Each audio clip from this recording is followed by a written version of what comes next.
This is a true crime in real time update from True Crime Today and the Hidden Killers podcast. 6 new accusers have filed lawsuits against Sean Diddy Combs, adding to a growing list of serious allegations against the music mogul. These accusers, 2 women and 4 men, all identified as Jane and John Does, have come forward with claims of sexual abuse, rape, and assault spanning a period from 1995 to 2021. The new cases are part of a larger legal effort spearheaded by attorney Tony Busby, who represents 120 alleged victims preparing lawsuits against Combs. This latest round of lawsuits places Combs, 54, under intense scrutiny with claims of abuse at notorious white parties and other industry events hosted by the rap star. The allegations depict disturbing patterns of coercion, manipulation, and violence, many taking place at high-profile venues where Combs' influence allegedly allowed these abuses to go unchecked. The new lawsuits describe harrowing experiences from the 6 individuals, all of whom have filed anonymously. The accusers detail incidents that occurred at Combs' parties, music industry events, and private encounters, painting a picture of an alleged pattern of predatory behavior. John Doe number 1, one of the 6 accusers, alleges that he was sexually assaulted by Combs in 1998 when he was just 16 years old. The incident reportedly took place during one of Combs' famous white parties in the Hamptons. According to the lawsuit, John Doe was a young man eager to break into the music business. After meeting Combs at the party, the mogul allegedly told him he had the look to be a star, promising to help him break into the industry. However, what began as a conversation about the entertainment business quickly turned dark. The lawsuit claims Combs led the young man into a secluded area and sexually assaulted him under the pretense of a rite of passage. The young man, now in his 40s, claims the incident left him traumatized and ashamed.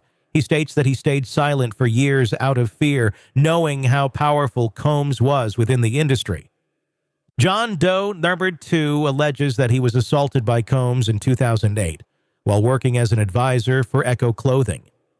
According to the lawsuit, the incident occurred in the stockroom of a Macy's department store in New York City, where Combs was promoting his Sean John clothing line.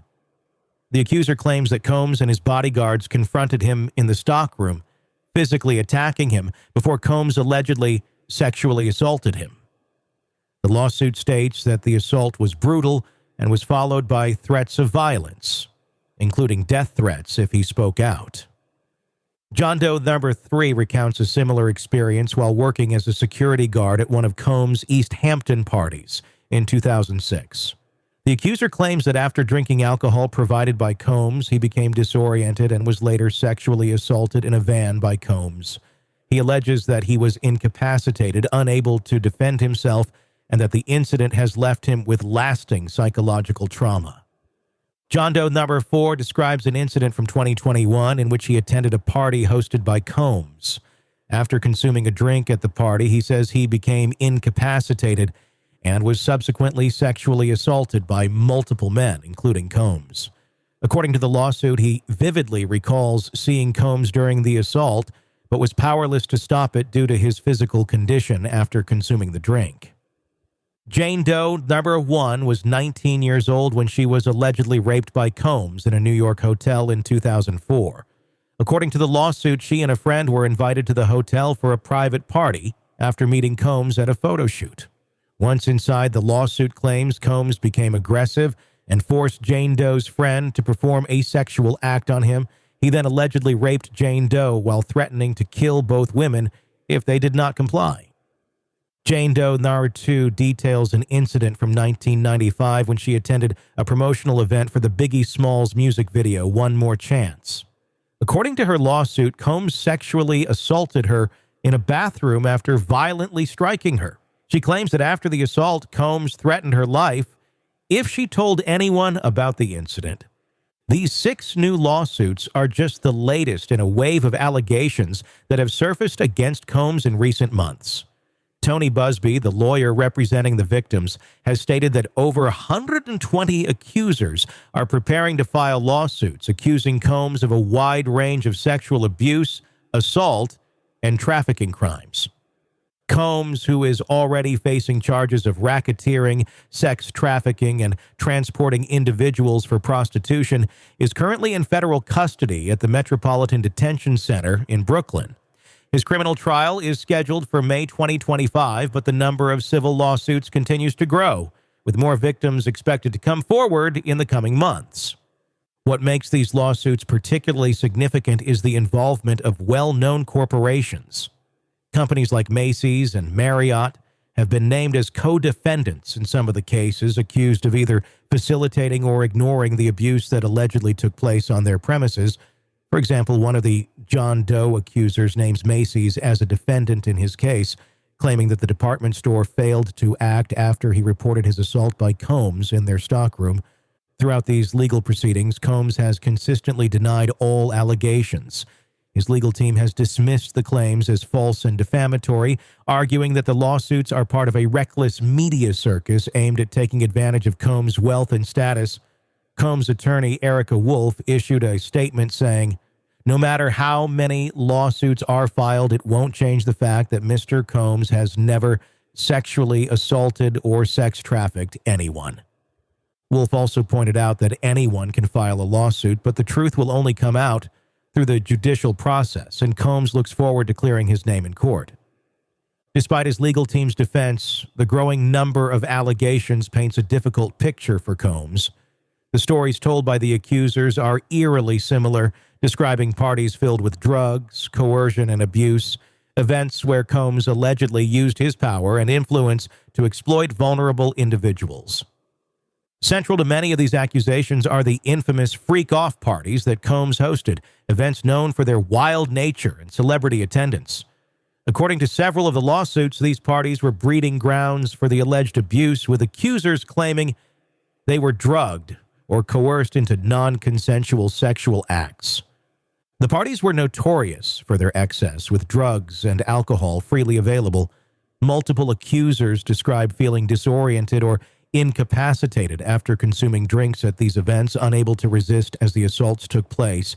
The alleged culture of exploitation at these parties has become a focal point in the legal battles against Combs, with many victims claiming that the parties were orchestrated to prey on the vulnerable. The impact of these allegations stretches far beyond Combs' legal battles. As one of the most prominent figures in the music industry, Combs has built a legacy that spans decades. However, the gravity of the accusations against him threatens to overshadow his achievements. For years, allegations of abuse and misconduct have been whispered within the music industry, but rarely have they come to light with such intensity.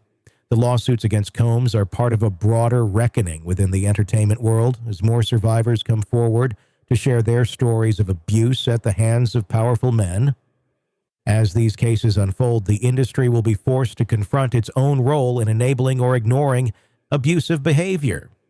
The lawsuits against Combs may be just the beginning, as other high-profile figures within the industry could be implicated. The new lawsuits against Sean Diddy Combs mark a critical moment in a long unfolding story. With 6 more victims stepping forward and over 120 others potentially on the way, the legal battles ahead will be both complex and far-reaching. Combs continues to deny the allegations, but the voices of those accusing him grow louder by the day. As the legal system works to uncover the truth, one thing is clear: this case will have lasting implications, not only for Combs, but for the entire music industry. In a world where the darkest secrets lie just beneath the surface. They said it was an accident, but the evidence says otherwise. Where hidden killers roam, unnoticed, in the shadows. I think you would definitely be looking at a blend of toxic, very bad narcissistic personality traits, and they will be vengeful and possibly resort to violence. Join Tony Bruschi as he uncovers the truth behind the most chilling cases. They said it was an accident, but the evidence clearly says otherwise. Each episode, we dig deep into the minds of those who commit the unthinkable. To your point on narcissism, he thinks in his own mind how witty he is. Yeah. But he lost that jury. I was done with him in 2 minutes. From unsolved mysteries to infamous crimes. Geez, you've just talked about how you've taught yourself how to do everything under the sun. I bet you did a YouTube video, how to best kill somebody with a knife. Hidden Killers with Tony Bruschi takes you where few dare to go. How does someone with such a dark secret go unnoticed for so long? With multiple new episodes every single day. We're not just telling stories, we're seeking justice. Listen now on Apple Podcasts or wherever you get your podcasts. Just search for Hidden Killers with Tony Bruschi.